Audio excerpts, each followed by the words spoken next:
Please welcome Deborah Schultz. Thanks, Brady. So first of all, bear with me because I have no idea if this is 5 minutes or not because I did it about half an hour before I got here. So, before I say too much, I basically live in this universe between marketing and geeks, and I'm a reform marketer. And I like to talk about how we need to behave in this current relationship economy. So, and a lot of the talks tonight kind of bandied around about this. So we are inherently social animals. We all know that. That's why we're all here tonight. So it used to be, in the way, way past, life was simple. Our universe was very small. It was our family. We existed only in the physical interaction with family, and we only talked face-to-face. We sat around the dinner table, and that's the way that we lived. In the recent past, tribes moved away. We started with the phone, and then we sort of started with Rolodexes, et cetera, et cetera. And we started to expand our networks of relationships and who we dealt with and how we dealt with them. And then we welcome to the world of phone, email, God, email, more email. Now we have status updates and Twitter updates. And God, how do we keep track of all of it? Some of us don't really understand. But it's a necessary existence. And I'd like to think about it, instead of thinking about it in the way that we do in terms of, oh my God, information overload, I'm going to suggest a way to think about it that today the world is your oyster. So you can have a friend in, Zimbabwe at the same time and you can get information from them, and you can have friends here in Seattle, and Brady can email to me. We have the Flickrverse, if anyone saw this. This is 2 years ago, actually.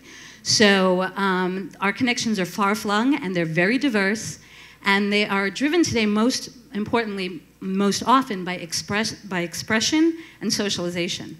And we talked a little bit about here. This is a good example of when I work independently right now. So when I was in Tel Aviv for a month, I had an office in Tel Aviv, and my friend saw my office in Tel Aviv and asked me about the tea. I brought the tea home for her. And then I also had a business connection that commented on my photo over there. So there's a morphing of our roles, right? And so the question always is, are these relationships real? How can you possibly have 4,000 friends on Facebook, Scoble? And I would answer,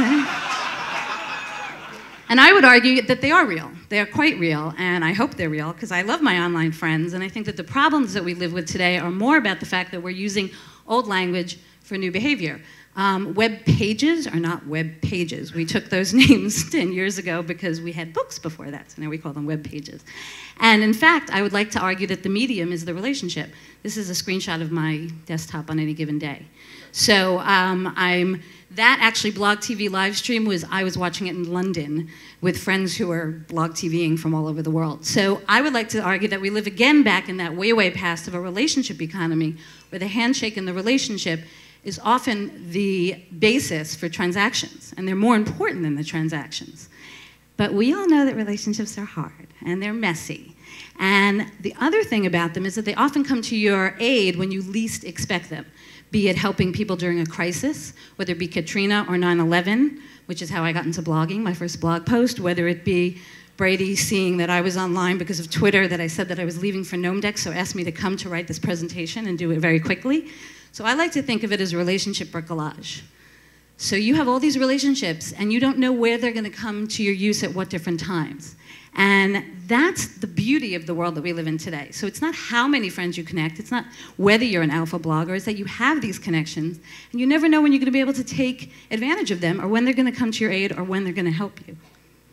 And we weave. I like to call this weaving. So we weave between all these networks in all these ways. We don't know if we're going to, anyone know a great place to, fish place to eat in Seattle? Anyone know when such and such a thing launched? This is the speed of the way that our information travels. And rather trying to think about them as collecting, I'd like to say that when you weave, cool shit happens. You never know.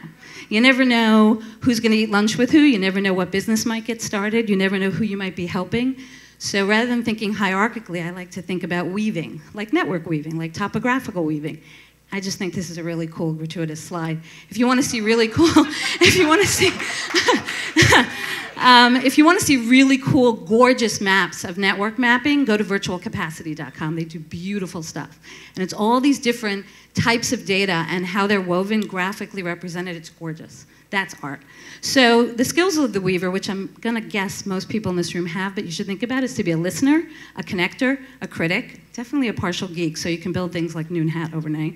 And so my point is to get out there and relate, because, you know, technology changes, but human behavior doesn't. So, thanks.